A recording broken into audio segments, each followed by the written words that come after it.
양지 진보조도 님미 정성들 모름 진보는 앞자다 바그르 다른 잔도 실물도 돈바 되지 잔라 기시험사를 메신로 세링이 정금서 자고 되지 신라면 일라면 지금 매번 조장랑소란데 공개 또반포를 신지로. Now we will continue studying the Bodhicharyavatara, composed by Acharya Shantideva.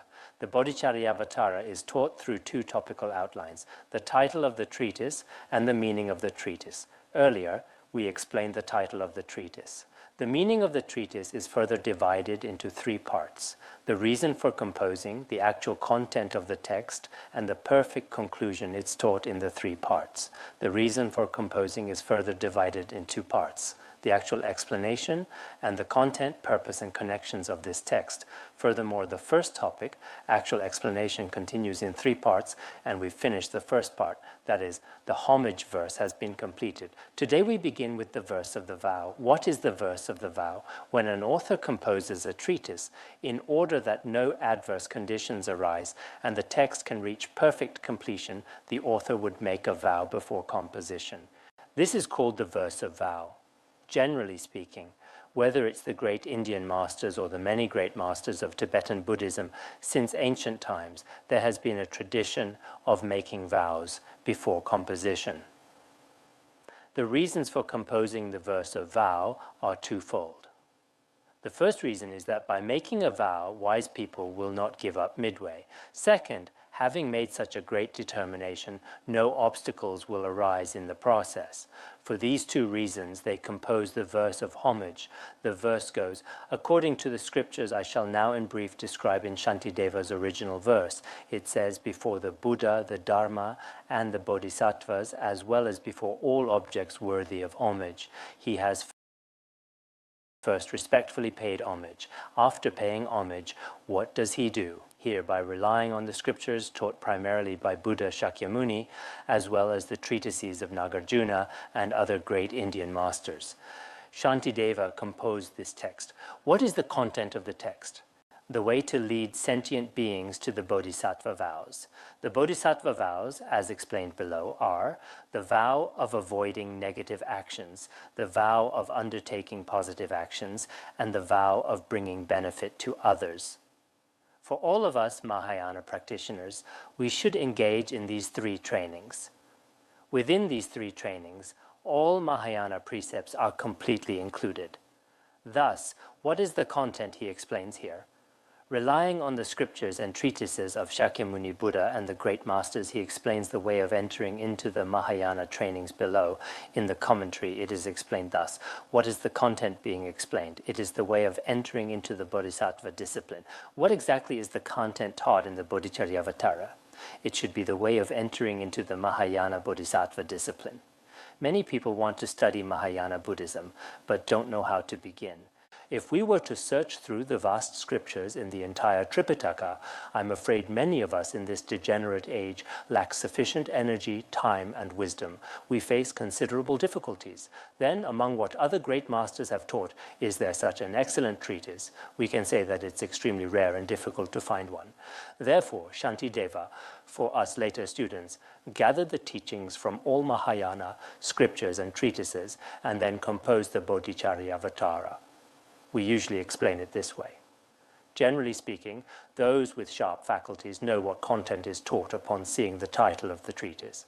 If they are of medium faculties, when they see the verse of vow, they understand what content is taught in this book. Of course, those of dull faculties, only after studying the entire treatise will they understand its meaning. Thus, if we are people of medium faculties, then upon seeing the verse of the vow, we completely know the content that Acharya Shantideva teaches in this treatise. When any of us enters the Mahayana, how we study, how we practice, and finally what fruition we will attain, all issues of ground, path, and fruition are explained clearly and thoroughly.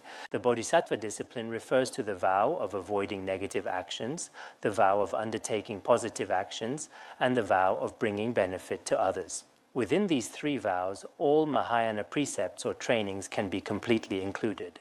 The first is the vow of avoiding negative actions. It means at all times a bodhisattva does not create negative karma with body, speech, and mind. Then, the vow of undertaking positive actions discuss how our body, speech, and mind in daily life are directed toward virtue, toward wholesome deeds. This training is mainly explained on this front. The third is the vow of bringing benefit to others, how we, who have generated bodhicitta, benefit sentient beings. In summary, we should not create negative karma, but create positive karma. And how to create positive karma? It is through the way of benefiting sentient being. That is to say, benefiting sentient beings is exactly what this entire treatise teaches, which is very simple to say, but quite difficult to practice. If a person creates no negative karma, practices virtuous dharma, and helps sentient beings, then this is truly a remarkably excellent practitioner. If any person does not possess these three vows and merely says things like, I am a Mahayana practitioner, and so on, in reality, they do not possess the characteristics of Mahayana at all. Therefore, everyone should remember this point. The method of practicing these vows is explained through 10 chapters. From the first chapter to the 10th chapter, it explains through abundant analogies and scriptural citations. Then, in what manner was this treatise composed? It is according to the scriptures, that is to say, it is not Shantideva's own personal fabrication, nor is it composed by selecting some words and phrases on his own. It is composed relying on valid scriptures. That is to say, it is composed based on the meanings taught in scriptures and treatises. The manner of composition is like this. In this way, some people, or we, might think, why would Shantideva, such a great accomplished master, who was one of the two rare acharyas in India, we usually speak of 6 ornaments, 2 supreme ones and 2 rare acharyas. Acharya Ashvaghosha and Acharya Shantideva are the rare ones. In all of India, when Buddhism was so flourishing, no one could compare to his wisdom. Therefore, he is one of the 2 rare acharyas. Since Shantideva is like this, why does he write relying on scriptures? Of course, this reminds us later followers that if we compose any treatise or teach the scriptures to others, or write books ourselves or debate, we must never depart from the Buddha's teachings. If we depart from the Buddha's teachings and rely on our own imagination and turn all our groundless words into writing, actually, there is not much benefit to sentient beings, not to mention us ordinary worldly people, even masters like Shantideva or Chandrakirti. They all relied on Nagarjuna and the Buddha, relying on the sacred teachings to explain. So now in society, there are many popular Dharma texts and books. Quite a lot, actually, but only a handful have genuine Buddha's words as scriptural citations. So in the future, no matter what treatise we study, or no matter what books we compose, we must have valid sources, which are definitely valid Buddhist sources, because we are Buddhists. And if we write Buddhist books, it's not necessary to quote Confucianists' words, or Christians' words, or non-religious sources. You cannot quote mainly from these non-Buddhist scriptures. Sometimes, if you use some worldly allusions and proverbs, this is fine. But when talking about the ultimate view, for example, the ultimate view of Madhyamaka, if you quote from other religions or some worldly classical texts, I'm afraid it is unreasonable. Therefore, on these issues, everyone should pay attention. Shantideva also explained in this way, relying on scriptures. If someone thinks if it is the content taught in sutras and treatises and is explained here, then it's not necessary to compose this treatise. Some people think like this. Since you just said you composed relying on sutras and treatises, we can just directly study the Buddha's sutras, or we can just directly study the treatises of Nagarjuna and others. Why compose a new treatise here? Some may have such a doubt. Then what is our answer to them? Actually, this treatise takes the disorganized content from scriptures and treatises and arranges it in an orderly manner.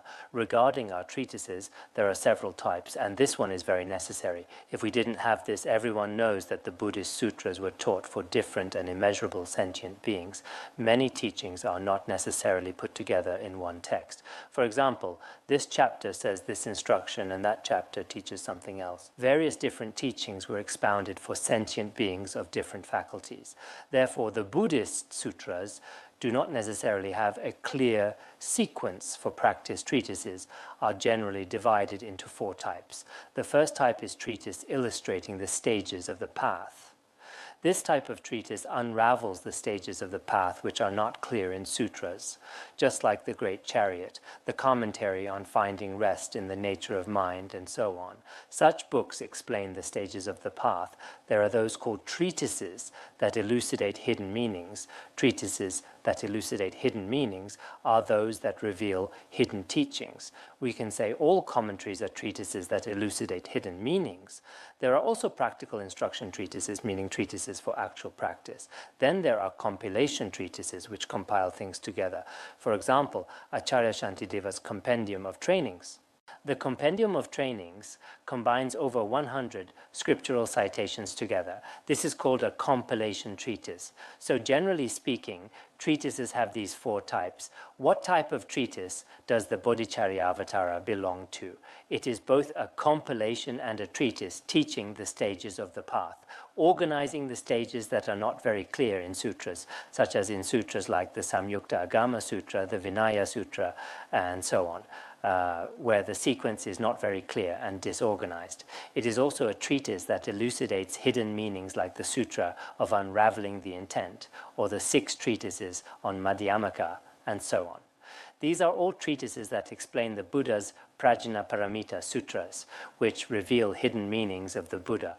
And there are some practical instruction treatises, such as the Letter to a Friend or the Bodhicharyavatara, and so on. So, is it necessary to write a new commentary? Yes.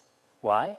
Because the Buddha taught so extensively in the sutras, and now we, sentient beings of the degenerate age, have limited lifespans and limited wisdom. In such a short time, do we have the energy to open the vast ocean of Buddhist sutra one by one? Do we have this opportunity? It is quite difficult.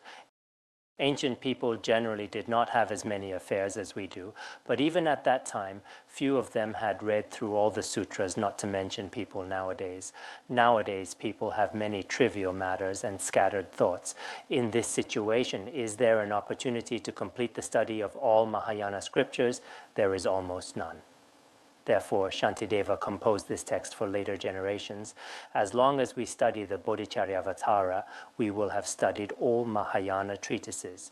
We can say all the essence of all Mahayana sutras is gathered in this one book. Thus, for us later generations, there is very great benefit. Scattered content is gathered in one place, and the content of many scriptures is summarized. Unclear content is explained very clearly, scattered content is gathered in one place, and the content of many scriptures is summarized and explained. From this, it can be seen there is no fault as you claim. For those who claim, if it already exists in the sutras and treatises, then there's no need to compose the Bodhicharyavatara. Such a claim is actually unreasonable. Composing this treatise not only has no fault, but also is very necessary. Therefore, in the various monasteries of Tibetan Buddhism, why the Bodhicharyavatara must be studied. The reason is this treatise is a book of teachings that summarizes the entire Mahayana. As long as you study this treatise and research it deeply, basically you can completely understand the general teachings of Mahayana Buddhism. The necessity of making the verse a vow is that all noble persons will not abandon the vows they have made. Thus, making a vow is to ensure the successful composition of the treatise from the beginning through to the end. That's why such a verse of vow is needed here. As mentioned before, Shantideva relies on scriptures to explain the method of Mahayana Bodhisattva discipline.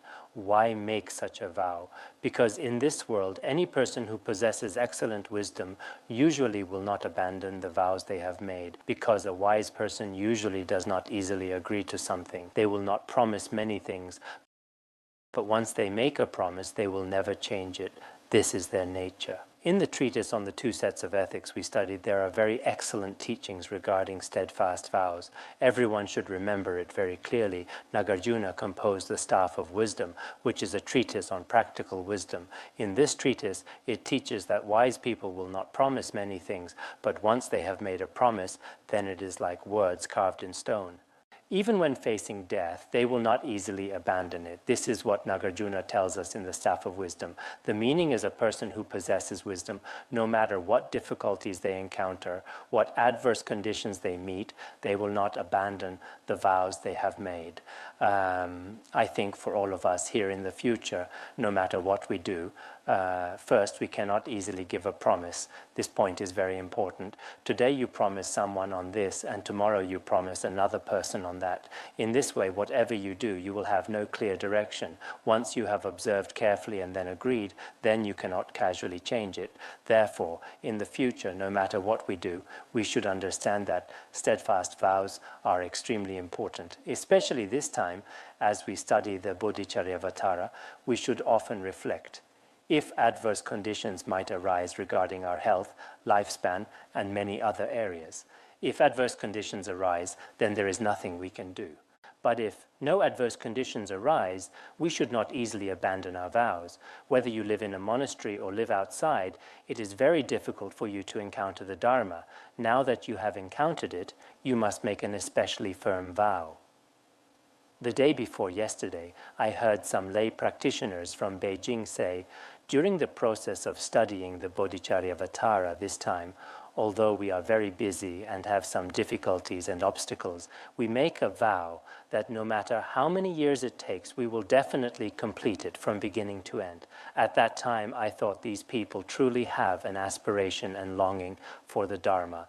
Today, some Dharma friends have also expressed that they will absolutely not start strong, but end weak in terms of the Bodhicharyavatara this time. They will definitely complete it. I think for everyone first, when doing anything, especially this time as we listen to the Bodhicharyavatara, if everyone has such vows, I think this should be very good. Because people's mental states vary. I remember Nagarjuna said in the letter to a friend that there are 3 types of mental states. One type is especially easy to change, just like patterns on water.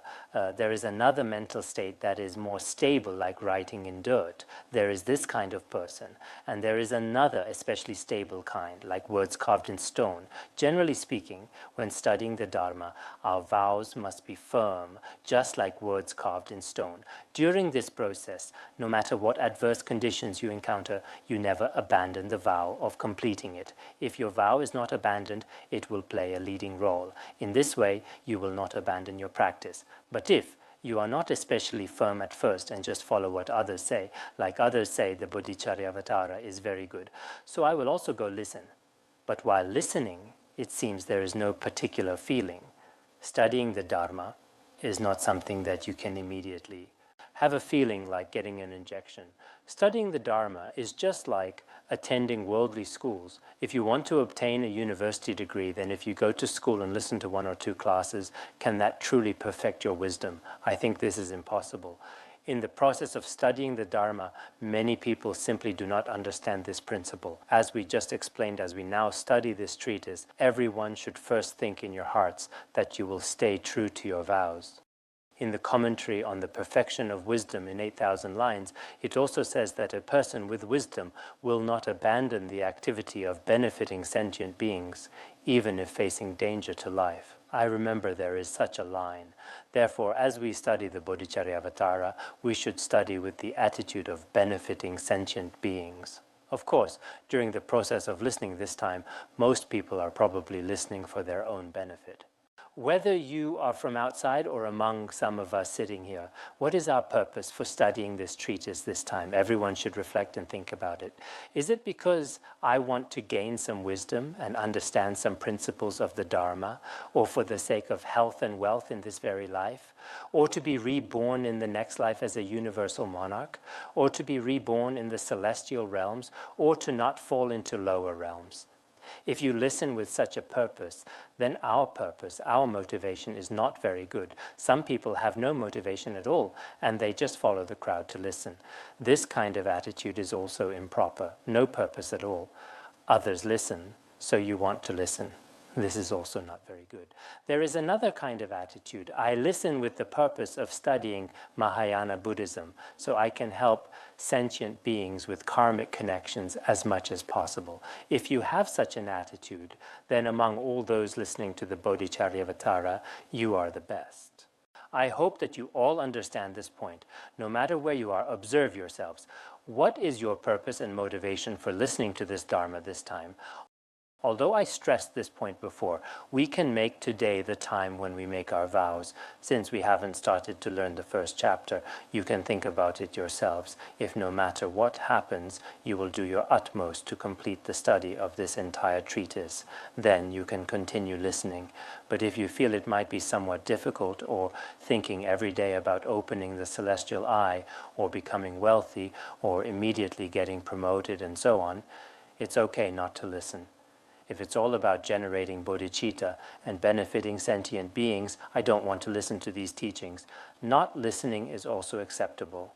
Starting tomorrow, we will probably begin teaching the first chapter. Before the first chapter begins, if you feel you cannot make a vow, then not listening for now is also acceptable. But I hope that you will never abandon your vows regarding virtuous dharmas. This is the most crucial issue in our entire life. If you have made vows about creating negative karma, then gradually abandon them. It is not a big deal if you once made wrong vows. For example, if previously you did something that seemed not bringing any benefit to sentient beings nor to yourself, you don't need to fear, oh, since I made such a vow, I should complete it. It is not like this. According to Nagarjuna, vows regarding virtuous dharmas shouldn't be easily abandoned. Vows regarding creating negative karma should be abandoned as soon as possible. This distinction must be clearly understood. We just explained that another purpose of making a vow is to ensure the successful composition of the treatise. But some masters believe, since Shantideva is a great siddha, it won't happen that obstacles will arise in the process of composing the treatise. So, ensuring the treatise has a good beginning and ending is unnecessary. This should not be the purpose, because Shantideva is a great siddha first. He would have no worry about obstacles arising. Second, he is a great sage. In composing this treatise, he will certainly see it through from beginning to end. No one would doubt whether he would stop in the middle and not continue writing. This would not happen. It is only to demonstrate that vows need to be made and cannot be casually changed. It is only to demonstrate this point. Unlike other authors, Shantideva may not need this. Some Indian masters also have such opinions. You can take this point as a reference. Next, we explain demonstrating humility. The verse goes thus: "Here I shall say nothing that has not been said before. And in the art of prosody I have no skill, I therefore have no thought that this might be of benefit to others. I wrote it only to habituate my mind." The meaning of this verse is, when this Bodhicharyavatara is spoken, is it an unprecedented teaching, or is it a teaching that has existed before? Shantideva very humbly says, from the perspective of meaning, there is no unprecedented content explained in this treatise. From the perspective of words, he himself is not very skillful or proficient in poetics or prosody. In view of these two reasons, there is nothing unprecedented or original in terms of words and in terms of meaning. Shantideva says, I dare not say that my motivation for composing this treatise is to benefit others. This is very humble language. For someone who has attained such accomplishment like him, for a true bodhisattva, it is impossible to have no motivation to benefit others.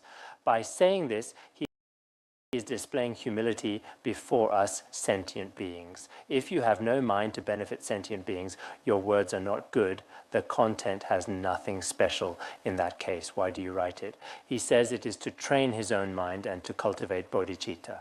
Therefore, he composed this Bodhicharyavatara. His verse conveys the above literal meaning. But some masters believe there is another reason why he said that there is nothing that has not been said before. The reason has to do with one story among Shantideva's 7 rare stories. What kind of connection? At that time, Shantarakshita arrived at the world's greatest Buddhist college, Nalanda. When he arrived at Nalanda Buddhist University, there was a crown ornament of 500 panditas called Acharya Jayadeva, not the Aryadeva who composed the 400 verses that we previously studied. Shantideva received many Dharma teachings in front of Jayadeva and ordained before him. That's when he received the name Shantideva. Some biographies say he ordained before Manjushri, some say before his guru. After receiving many exoteric and esoteric teachings, he began to practice quietly.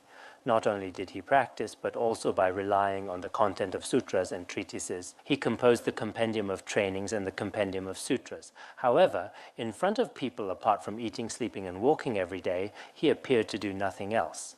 At that time, Indians called him the three-thought person, meaning he only thought of eating, walking, and sleeping. That's how he got this nickname. After a while, many disciplinarians of the university thought his enjoying the Sangha's property was unreasonable. He spent every day not on studying and contemplating, but on eating. Then he just stayed in his own room. This was unreasonable. They wanted to expel him, but he had not broken any precepts, so they couldn't find a reason to expel him. Later, they thought of a plan. They would have everyone recite scriptures and thought that Shantideva wouldn't be able to recite. At that time, they could use this excuse to expel him. When it was Shantideva's turn, they required him to recite. At first, he was unwilling to recite, so they had the guru, Acharya Jayadeva, to intervene and tell Shantideva that he must participate. Later, when Jayadeva spoke, Shantideva agreed. Some people thought this Acharya Shantideva is quite unusual, judging from his behavior in all aspects. Could it be that he is very extraordinary? We cannot humiliate him. But some people thought that it's fair to embarrass him in public. If everyone is disobedient like him, how will the Sangha be managed in the future? Some also had this view. Anyway, after discussion, they set up a high Dharma throne in a great hall outside the monastery.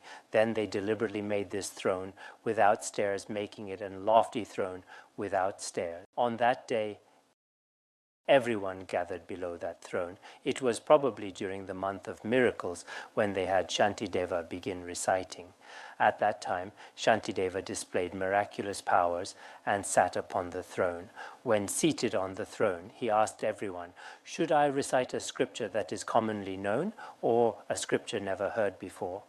Hearing this, many people wanted to tease him and trick him. They said, "Well, if you can recite a scripture never been heard before, recite it for us today and let's see how it is." At the beginning of this text, Shantideva says it is not something that hasn't been said before he is demonstrating humility. We can understand it from this perspective. Anyway, he started to speak the Bodhicharyavatara, starting from the verse of homage, and he went on and on, sitting on the throne before the assembly. He kept reciting on and on. While he was reciting the Bodhicharyavatara at that time, whether in the sky or all around, various auspicious signs appeared. Later in the sky, Bodhisattva Manjushri appeared. Everyone saw with their own eyes. Sitting on the throne, Shantideva spoke all the way to the wisdom chapter. When speaking the verse, when something and its non-existence, he began to rise into the air gradually, but his clear voice continuously resounded. After the dedication chapter was completely recited, he disappeared in the sky. When people saw this scene, some regretted greatly. Those who wanted to expel Shantideva began to regret. So when someone does nothing, not attending classes, not participating in anything, we cannot look down on them. Perhaps they are those whose inner realization is truly very high. There may also be such people. At the time when Shantideva had disappeared, some greatly regretted. Some generated immense faith and kept praying. Some viewed it as a rather rare occurrence. Anyway, that's how the Bodhicharyavatara was spoken that day after it was spoken. Many great Indian panditas, great wise ones who had the dharani of not forgetting, memorized the Bodhicharyavatara that Shantideva recited all in their minds.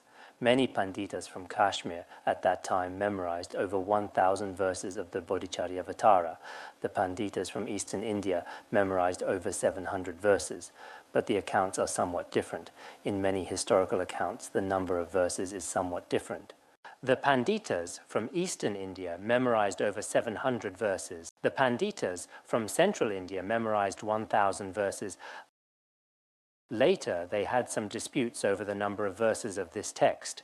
Then the eastern Panditas did not accept the central one's view, just like how our male and female volunteer groups may not agree with each other. Various differences appeared. Later it said that Shantideva arrived near a place in southern India called Sri Parvata. His Holiness visited the Swayambhunath Stupa in Nepal. Some Nepalese history books say the place where Shantideva resided at that time is the present Swayambhunath Stupa, one of the 3 great stupas of Nepal. Some people also say it is not this place. Moreover, there is a Sri Stupa in southern India, so the location is not very clear. Could the Sri Stupa in southern India, B, where Buddha Shakyamuni taught the Kalachakra Tantra, the Sri Danyakataka Stupa. So the exact location where he resided is not clear. Anyway, it's said that when Shantideva was residing in southern India at that time, people from the university knew about it. The scholars from Nalanda knew that Shantideva had already arrived in southern India. So they sent some panditas and disciplinarians to request Shantideva to return to Nalanda to be a disciplinarian. Just kidding. They didn't actually say to be a disciplinarian, but they did beseech him to return to Nalanda.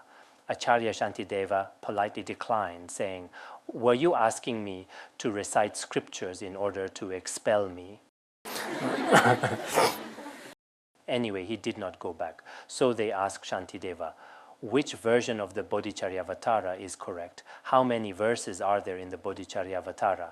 He replied, the 1,000 verses memorized by the Panditas from central India are correct.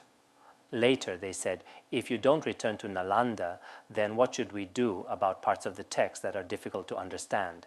He said, in the crevices of the walls of my dwelling, there are the compendium of sutras and the compendium of trainings. If you want to learn more extensively, refer to the compendium of trainings.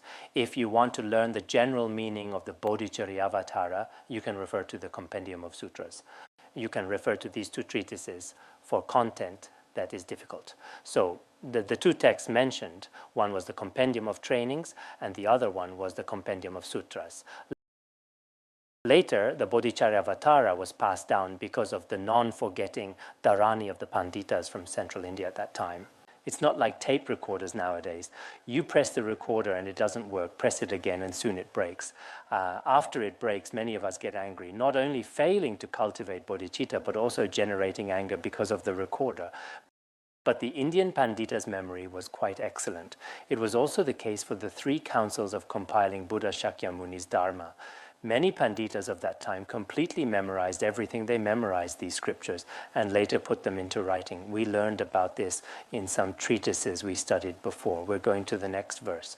My faith will thus be strengthened for a little while, that I might grow accustomed to this virtuous way.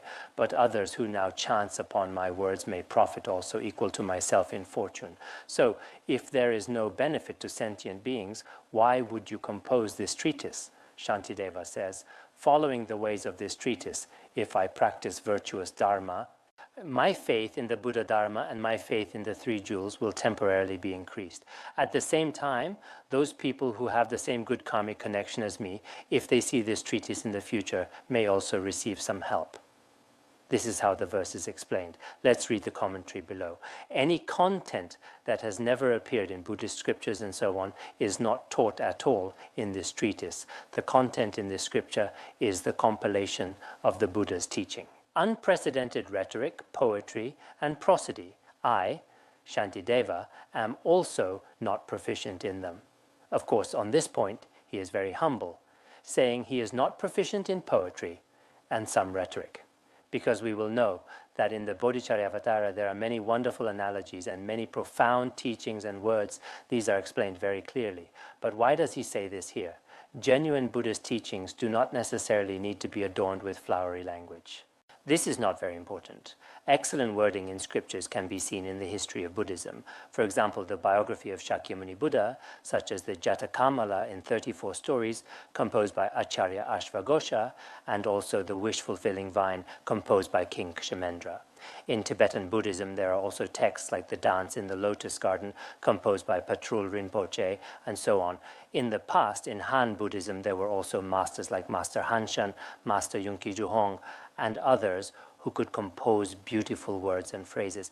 But the point he makes here is that when we study the Dharma, especially regarding pith instructions, it is very good to explain them using relatively simple and easy to understand language, just as it is said in the Kalachakra Tantra previously. Among the 3 great poets of the Tang dynasty, especially Bai Juyi, who, when composing poetry, completely took whether elderly people could understand it. as the standard for composition.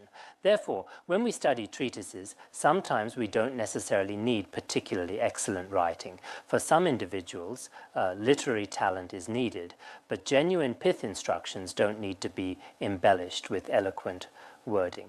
Therefore, in this regard, one should know the appropriate measure.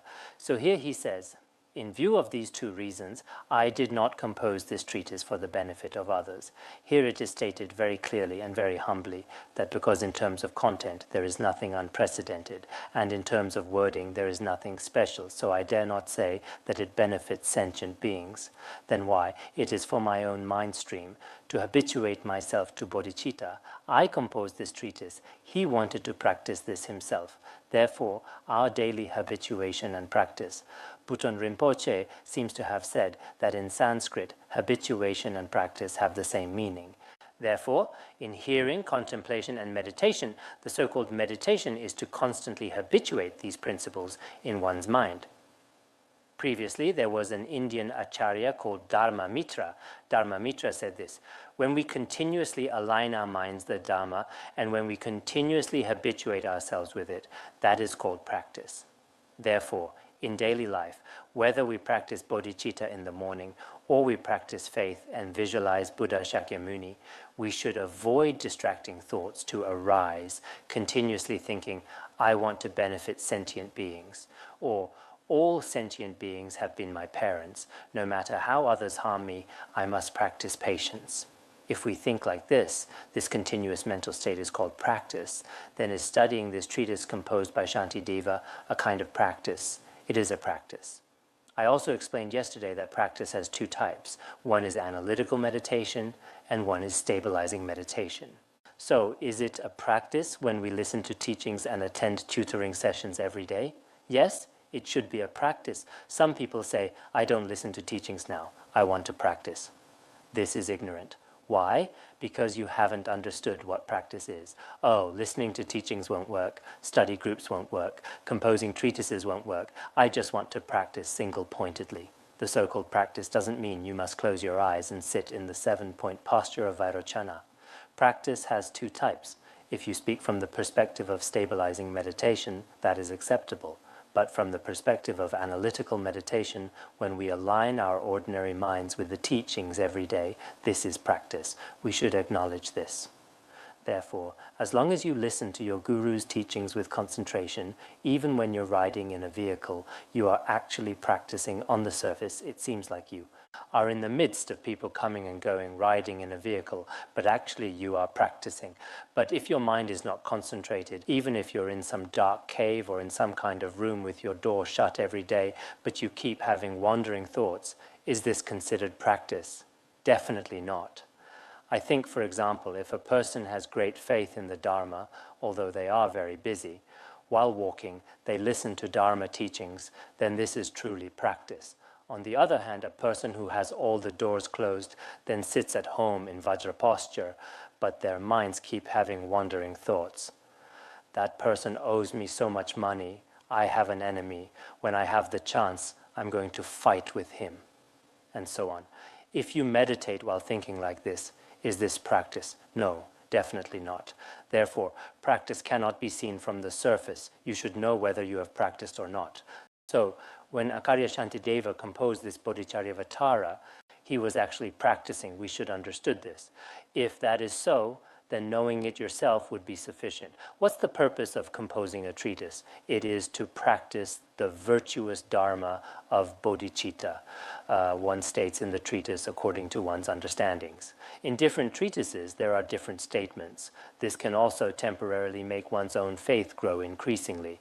Here some say, you can just practice yourself, there's no need to compose a treatise. It is still necessary, because by practicing according to the stages outlined in the Bodhicharyavatara, Shantideva says, I believe my faith will temporarily increase.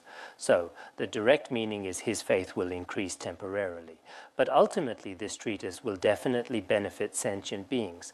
Acharya Kalyanadeva explains it as follows. Kalyanadeva and Prajnakaramati said, the word temporarily indicates the subtle meaning of benefiting others. What does this mean?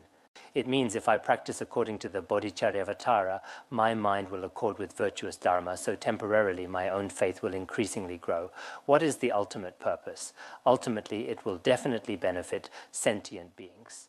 Therefore, Shantideva on one hand uses very humble language here, and on the other hand reveals how he will benefit sentient beings in the future.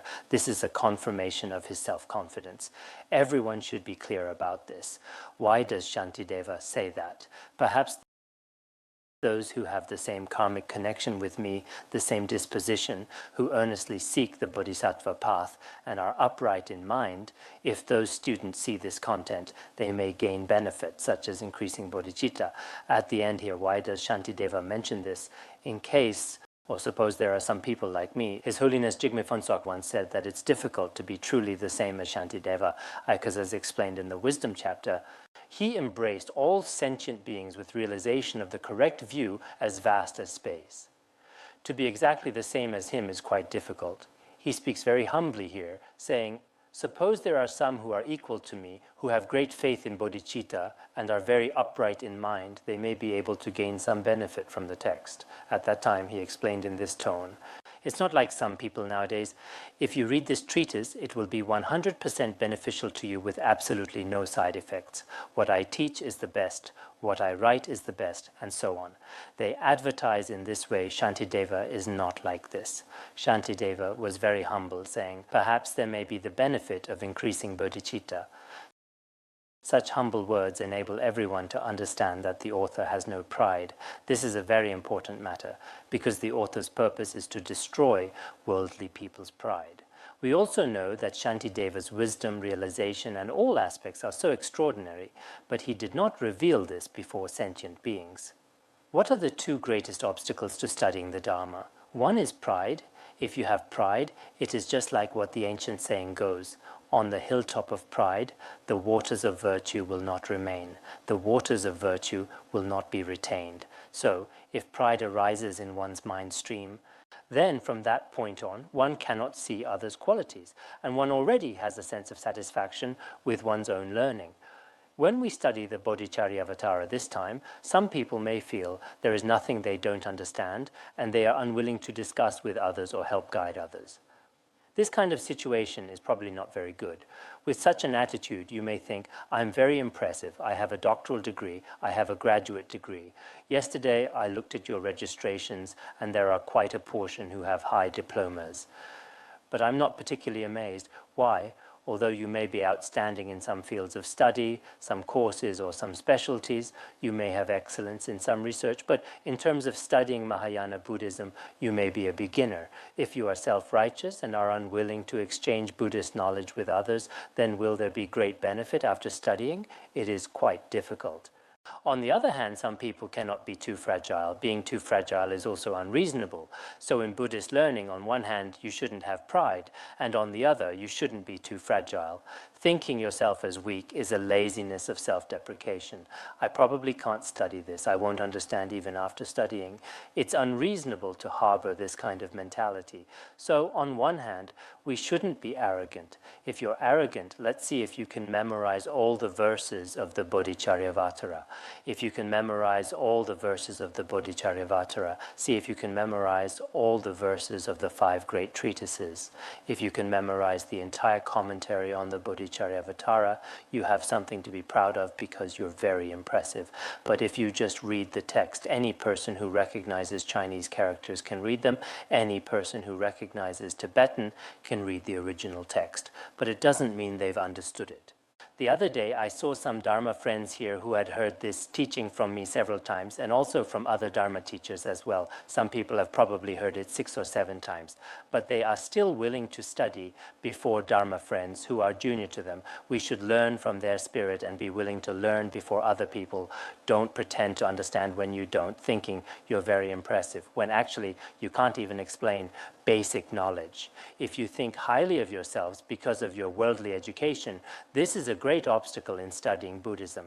If someone with only an elementary education studies this text and thinks, I don't have a good diploma, but I'll study the Bodhicharyavatara well, He just earnestly memorizes the verses and reflects on the content. Another person with a doctoral degree thinks, this Bodhicharyavatara is easy to understand. But 100 days later, when we finish studying, let's see whose realization is higher. I think it's the one without pride, the one who only went to elementary school. You can think about it carefully yourselves. So the worldly education and Buddhist education are not necessarily the same. We should reflect on ourselves in different aspects. So, as we just discussed, excessive arrogance is unreasonable and excessive humility is also unreasonable. For example, when we study the Bodhicharyavatara, some people are too humble. I've seen some lay people who study very well, but when asked to guide others, they say, I can't guide others, I'm not capable. They diminish themselves as if they have no confidence at all. This is also unreasonable. Excessive humility is actually an obstacle on the path of practice. Not only in Buddhism, I think it's also true in worldly matters. You should understand that nowadays, if you're too humble, others probably won't acknowledge you either. Especially in some Western countries, for example. Some Chinese people think being very humble is very good, but there are cases where they still don't get recognition. Usually, for instance, when doing things, when Guru went to the West in the past, he often required us to connect with Westerners in ways in accordance with their mentality, because some of their mentalities are completely different from ours. In what way, for example? When someone helps me with something, when it's done, we usually say, thank you so much, it must have cost you much effort. They usually reply to us saying, you're welcome, it's nothing. But Westerners are not like that. Their way of showing courtesy is different from us. There are such cases, whether it's hosting guests, speaking, or in many other aspects, worldly people have differences from place to place. So excessive humility can sometimes have adverse effects, whether in propagating the Dharma or in dealing with worldly people. We should neither feel inferior nor be arrogant, neither too self-deprecating nor too haughty or arrogant. Both extremes will have a negative impact on propagating the Dharma. Regarding excessive humility, I'd like to use a worldly example. Li Hongzhang lived probably over 100 years ago. He was a worldly figure, a military strategist in China at that time. He was very famous in China. Once, in a hotel abroad, he was receiving some diplomatic officials.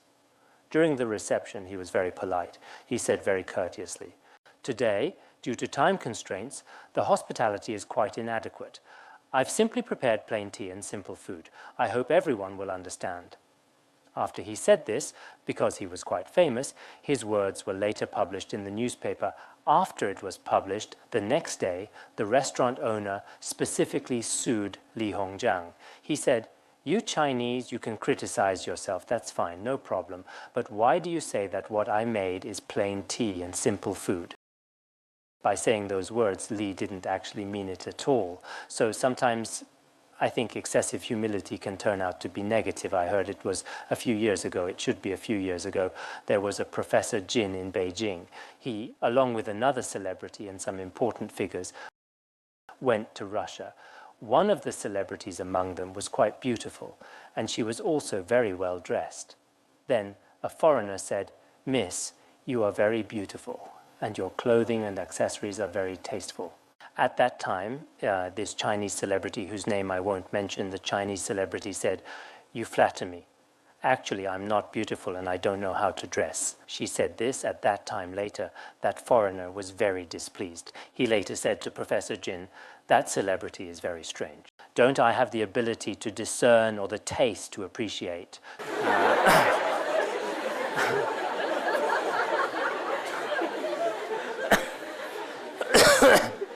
So we feel when doing anything we should be polite or use a very humble approach.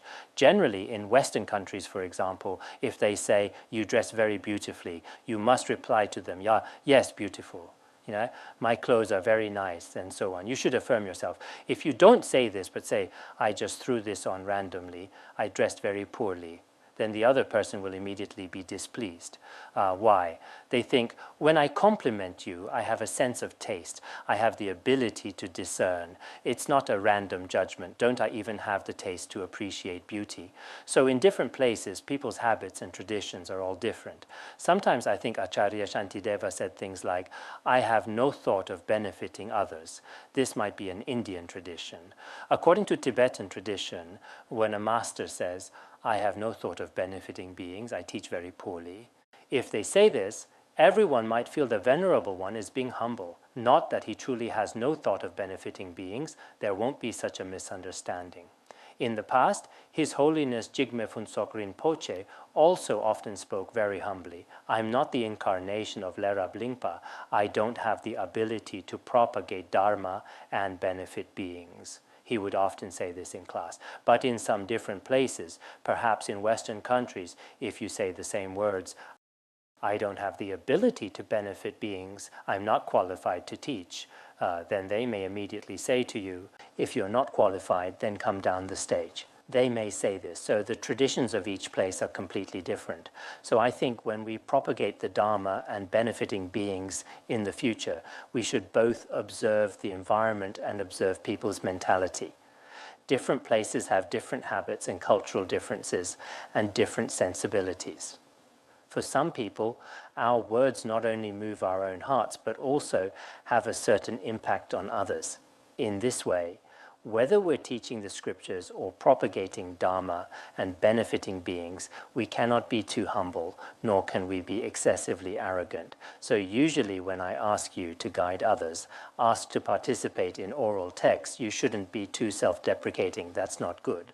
Nor can you be too arrogant thinking you've somehow mastered all 12 divisions of the Tipitaka, but in fact you cannot say a single sentence.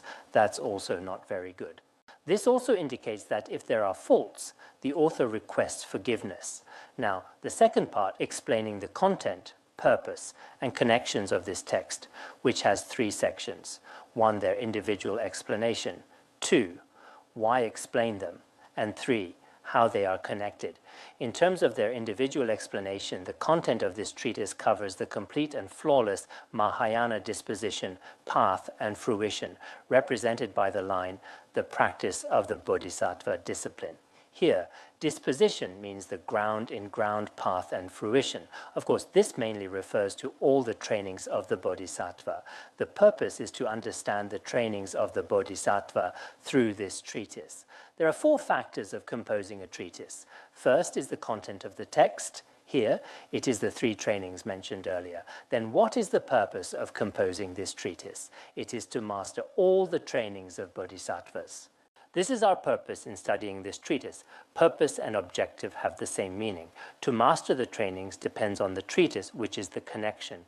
So to understand this treatise, we rely on the words, rely on the content, and also our own practice, study, and contemplation.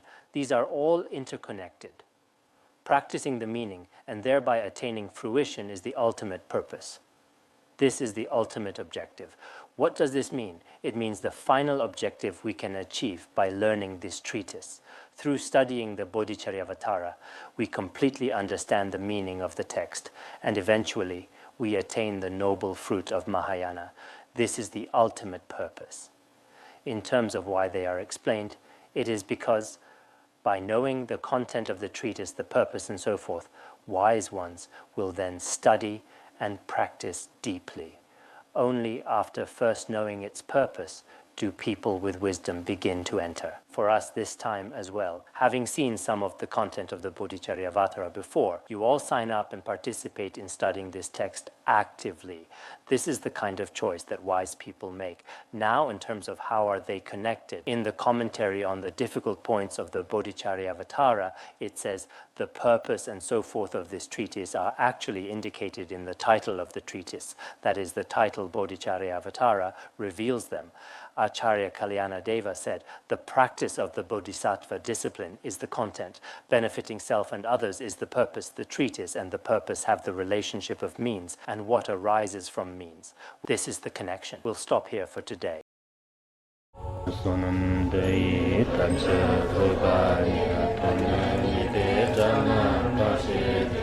Jirgana jirano chupan chupun tsunen drowa drowa Bandangara Badna Sadarda Bandangara Badna Sada Bandangara Badna Sadarda